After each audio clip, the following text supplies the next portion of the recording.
Hello, I am and why. I feel it necessary to make this video. Your reaction is their desire. There are individuals that do not care about winning. They simply want your reaction. So they can frame those who do not, or do, into a box to fuel their agenda. We are seeing that in the wake of a civilian being shot.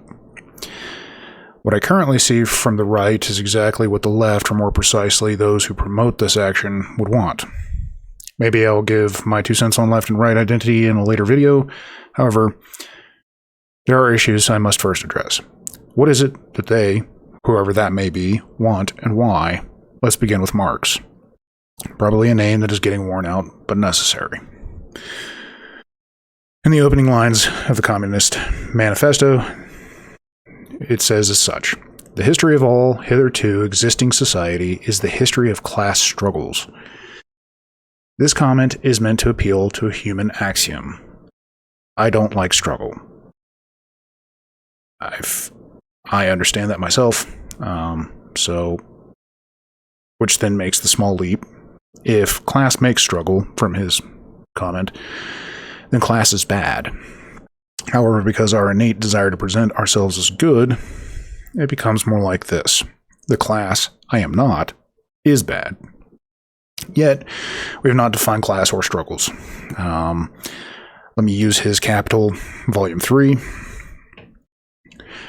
The owners merely of labor power, owners of capital, and landowners, whose respective sources of income are wages, profit, and ground rent. In other words, wage laborers, capitalists, and landowners form the three great classes of modern society based on the capitalist mode of production. So we see here that Marx defines it as laborers who are paid a wage, capitalists, which need defining, and landowners. However, this is where I have to mention class no longer, in our current era, no longer means what Marx meant it per se. We don't use it the same way.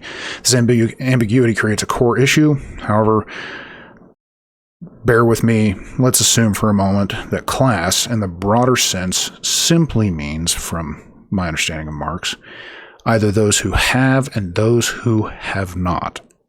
This can be seen in the Manifesto following the early statement with freeman and slave, patrician and plebeian, lord and serf, guildmaster and journeyman.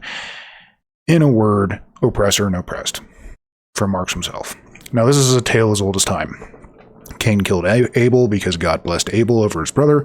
Macbeth killed Duncan, Osiris and Set, King David and Uriah. So this is not a new concept. What you're probably wondering is, how does what Marx said equate to what Set did to Osiris, his brother? The word is covetousness. Set fashioned a chest, or created a chest, specifically designed for Osiris. He fashioned in a shape that only Osiris could fit in it. That's why the other gods couldn't fit in it. Only Osiris, his brother, the ruler of Egypt, could fit, then offered the chest to anyone who could fit in it. Once Osiris laid in the chest, Set entombed him in the chest, then sealed it with lock and key, cast it in the ocean. This is exactly what Marx wanted.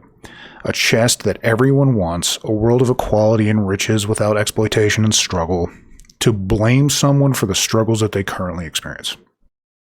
Now, this is not what everyone wants, but what Marx thought people wanted. This is not what he's offering. This is where I have to say he was accurate in his estimation. People want what they do not have, and some will go to extreme lengths to get it.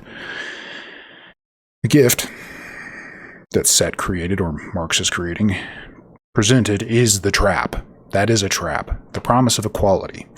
A world free of exploitation, but it's precisely built to lure you or me into it. Once you step inside, your outrage, your envy, your demand for revolution, you are sealed in it. You have fit the mold. Let me be clear, because I think a lot of people will misunderstand me right now. Marx was not promising a utopia free of struggle. Quite the opposite. He saw struggle and revolution as the permanent midwife of society. We'll get to that in a second. But what he promoted was the cycle itself. Class conflict, revolution, new society. The new society, in turn, would beget the next cycle, meaning it would birth this new thing. Marx has crafted the coffin in which those who want struggle to end will fit nicely into it. What those who promote Marxist philosophy, or dare I say, on my own opinion, of theology, want is not the class struggle to end, they want a revolution. The following excerpt from the Manifesto says so. The bourgeoisie cannot exist without constantly revolutionizing the instruments of production, and thereby the relations of production, and with them the whole relations of society. A lot of words to basically say revolution. Let me try to pull this apart to make it more practical or pragmatic. Society was brought to a whole new level of efficiency by steam engines, right? In the eyes of Marx, this was a revolution in engineering, science, and many other domains. One of which was the increase of economic value, right? To those who had trains, for example. So it was not the scientific process or pursuit of knowledge that brought about the steam engine. It was revolution that did it.